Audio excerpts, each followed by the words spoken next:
just want to consult the army because I'm aware that we've got a little over time and we were going to have you know, a few points from the floor and so on. Can I get a sense of whether people want to extend this session a bit to do that? Yeah? Okay, great. All right then, democracy in action. So, do people want to indicate, and I'm particularly keen to perhaps hear from some of the people who are coming out of the workshops and have some like specific points to make from that as well.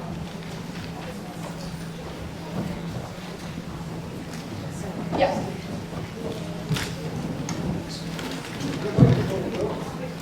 I think you probably want to come down. If people could keep their points really brief and to the point, that would be great. Okay, and then the guy at the back there.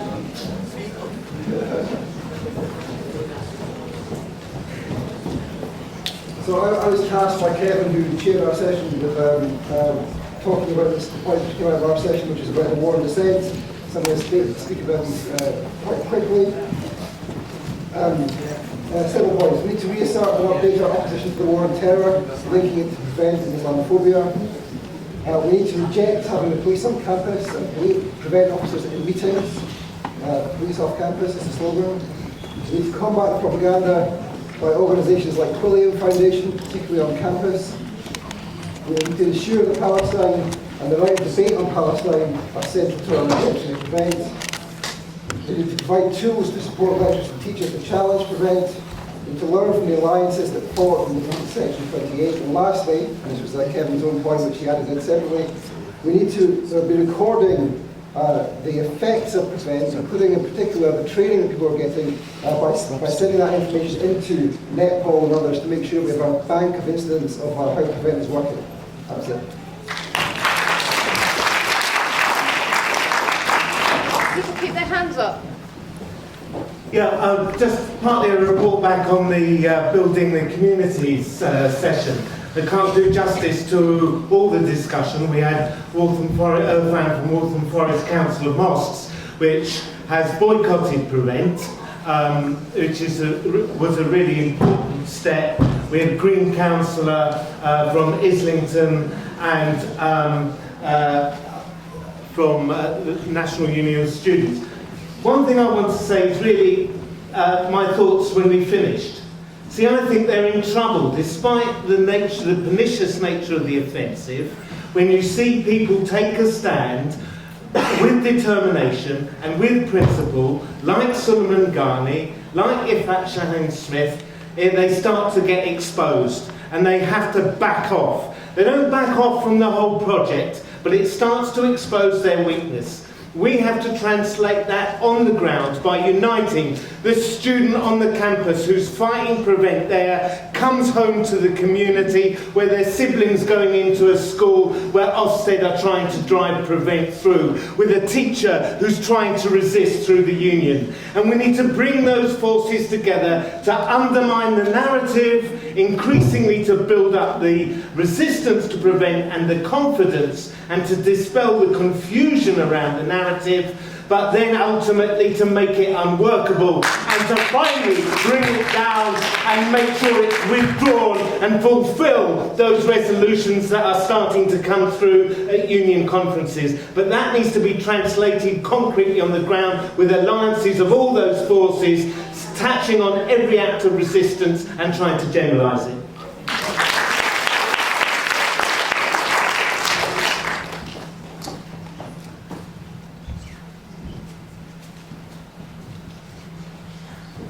Hi there, my name's Rachel and I chaired a workshop about health, equalities and welfare.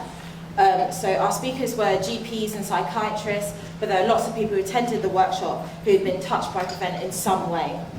The crux of what we took out of our workshop is that Prevent is unethical and in direct conflict with the principle of doing no harm.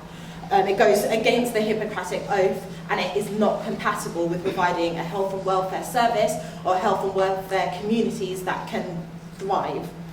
So one important point that I think we took out, someone raised an experience of wearing a Palestine badge to an appointment, and that GP asked them to leave and said they did not want to treat them. If that happens to you, that is illegal. Please report it, because that is not okay. Something we took out was a lot like the previous speaker said, about connections, about connecting health professionals, health students, local authority workers, unions, trade unions and service user groups, because when all of those groups come together, that's where we're going to have an effective and connected opposition. Continuing to lobby groups like the BMA, the GMC and the RCP to take a stance, but also keeping things grassroots, making sure to boycott, prevent training and combat the isolation that can come with that. So if you're boycotting, make sure other people understand why, make sure there are people that will be there to do it with you. So that's a summary of what we'll be discussing in our workshop.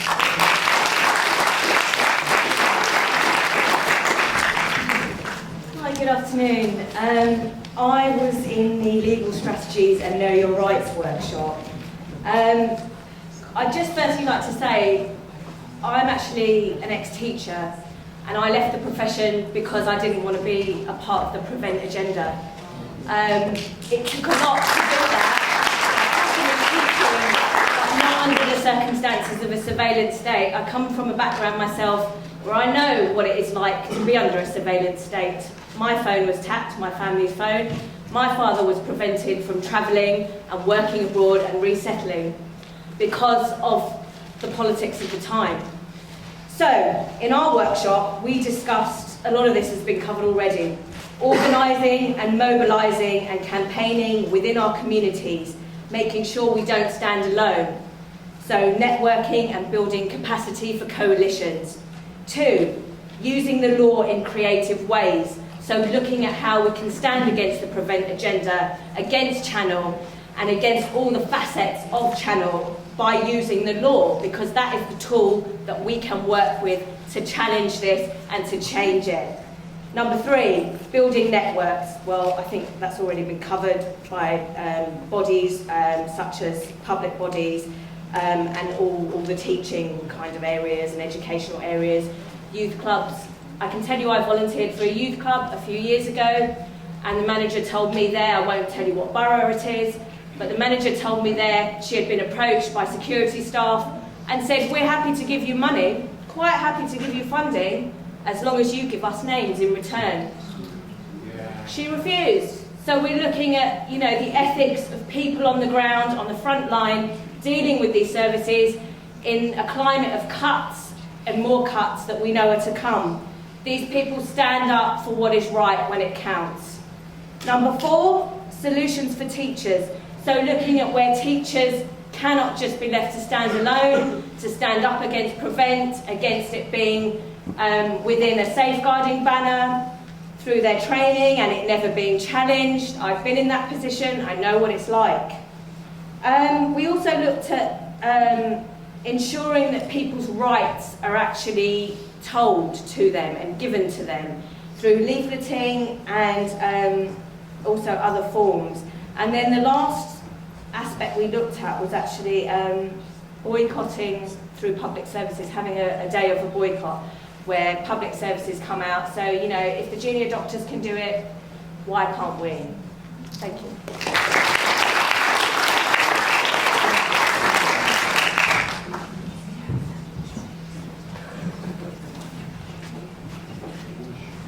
So I'll just be very brief.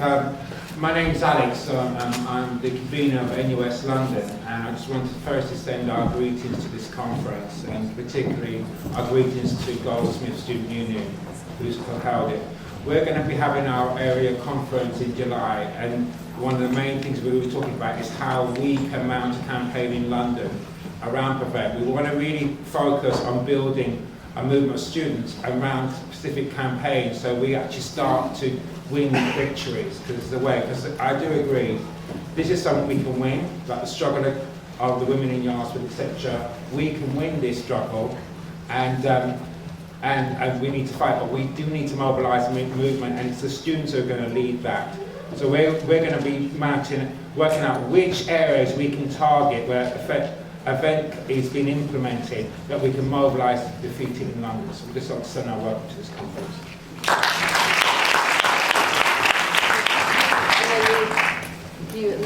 then I think that's probably going to be it from the floor. Hi, I'm Anna, and I'm speaking on the part of Movement for Justice by any means necessary.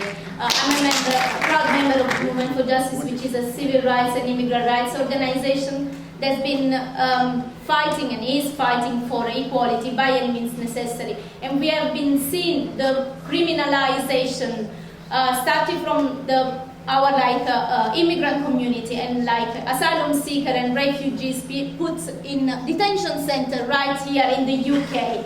But those places those are the places where there is the biggest resistance and where the best fighter for our society, for the society we want to see, where there is progress, where there is such a thing of equality. Those people, and in particular the women in the house that Alex was referring to, are the people that are showing us the way to fight against against the criminalization of our communities, our family members, our children, our students in schools. We need to make sure the way to go is attacking, is not just boycotting, is disrupting. Yes. Is disrupting where not just boycotting trainings, but where we can, we need to mobilize people to disrupt those trainings, not just saying no, but making sure that we can defy, and those policies are really unworkable and get to an end. This is what the women in Yazd are doing, fighting against deportation, exposing the racism and the sexism, the homophobia of the British government, putting out, what is it this society that we want to be? Because if women are coming here, lots of immigrants are coming here because they think that this is a place where there is such a thing as freedom, where they can be free from honor killing or domestic violence. Okay, those are fighters that we want and we want to be allied with, and we can win because women in Yazd have been winning. They have defeated deportation. They made sure that inquiry were put in place, where the detention center has been put under the scrutiny, and now more and more people have been released. But this is our fight ahead, and it's on our shoulder to take responsibility and say not just no to prevent, but disrupt it in every way that we can.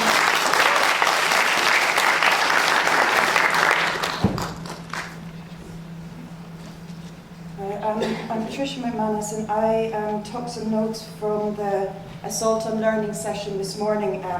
So very briefly, it fell into almost two categories, if you like. There was policy and implementation, how much we need to know the history of their policy, i.e. the pieces of legislation, and the history of the pieces of policy we have. For example, NUT's policy passed this year, the UCU policy passed last year and this year, and also the work of the NUS as well. It's necessary for us to know these things inside out in order to understand where it is that we can implement them. And this is much in local context as the national context, because the local context will vary. The second thing was the need for us to widen out what we're talking about to questions of culture and questions of context. So for example, why is it that Muslim mums and dads feel frightened to allow their kids exercise their beliefs in schools? In particular, because you have teachers who are referring very, very young children on the basis of a stray comment here or there, or perhaps a doodle, a drawing that's done. What has happened to teachers to allow that to happen within their own professional areas of competence? There has to be an understanding of a wider culture, which on the one hand is about Islamophobia, and in particular Islamophobia post 9/11, but also there was an understanding, I think, from the RNUT speaker, Alex Kenny, about the ways in which neoliberalism and the assault on the public sector had meant that schools had become sites of insecurity, resentment, fear and anxiety, which made it much more possible for teachers themselves to feel atomized, alienated and under pressure. So the same thing could be said for universities and for further education colleges as well. One of the ways they'll get away with implementing prevent legislation is to make sure that all of us are too anxious or stressed about other things. The NUS Black students have fantastic resources in that booklet that they have about prevent. And it was our NUS speaker, Shelley, made us note that these were available. So one of the things I'm thinking that we can go back and do is go back and try and reproduce this type of conference in miniature in your own institution, in particular if already there's no Prevent group.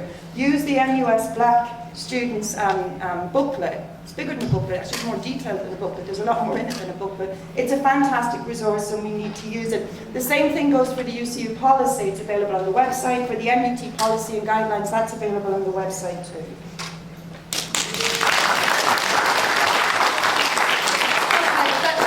I think I'm going to draw this to a close because people are gradually kind of voting with their feet. I just want to assure people that really I think this is the beginning of trying to take the opposition to the next stage. Hopefully everyone has left their email so that we can get in touch with people. All of the workshops and the sessions have been filmed and we will be sending that out. We also hope that the talks that people have given will be the basis for a publication that we can bring out very quickly in the autumn. We'll be sending out to people the links to different organisations. There really is an immense amount of very, very useful resources and I would recommend that people do pick up the NUS Black Students Handbook, and I think it's also very clear that there is scope for really sector-specific organising where we can really get to grips with the different challenges that confront us. It is different if you're trying to organise in schools, for example, than if you're trying to organise inside of universities, and that's something that we want to develop. And also, as Mozam said, the idea of a national steering committee so that we can create the basis for a consistent and ongoing coordination of all of our efforts across the country. So I want to thank everyone so much for coming and for those who stayed to the end. And really, I guess I just want to give the final word to our international guest, Yasser, who wanted to close the conference very briefly for us.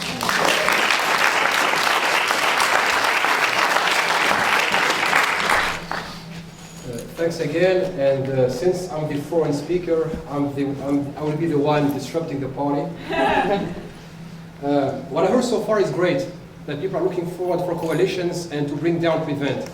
That's a great thing, but we should never lose sight of the fact that our struggle is towards structural change. Why? Because if Prevent, and I hope Prevent is cancelled or abolished, and you said it, they might come up with something else. You know, they might bring up new ideas and to sugarcoat it in a better way.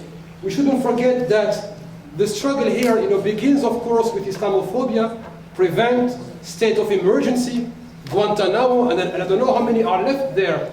We can't forget the fact that we are being constantly humiliated with the fact that even whistleblowers are being criminalized, that our remaining safeguards against this neoliberal agenda are criminalized.